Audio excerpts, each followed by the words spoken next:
অন্যের ভালো দেখে যদি আপনার মন জ্বলে, জেনে রাখবেন, বুঝে রাখবেন, এটা আপনার জ্বলছে না, শয়তান আপনাকে জ্বলাচ্ছে। যার ভাগ্যে যেটা লেখা আছে সেটা পাবে, যদ্দুর লেখা আছে সে তদ্দুর পাবে, আপনি বিরোধিতা করলেও সে পাবে। এটা তার ভাগ্যেরটা, আপনি কেন জ্বলছেন? আপনার কেন খারাপ লাগছে? আপনি অন্যের উন্নতি দেখে যখন হিংসা করেন, মনে রাখবেন আপনি তাকে হিংসা করছেন না, বরং আল্লাহর নিয়ামত যেটা তার উপর হয়েছে আপনি সেটাকে হিংসা করছেন। তো ওইটাকে হিংসা করার অধিকার তো আমাদের। সেজন্য কি করবেন? কারো উন্নতি, কারো ভালো দেখে যদি আপনার মনে কষ্ট লাগে বলে মনে হয়, তাহলে আপনার মনে হিংসার চাষ হচ্ছে। করোনা ভাইরাসের চাইতে মারাত্মক ভাইরাসের নাম হচ্ছে হিংসার ভাইরাস।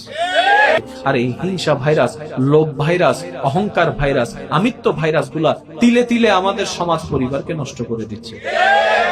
সেজন্য একটু গভীর মনোযোগ, সাবধান, সতর্ক থাকার চেষ্টা করবেন।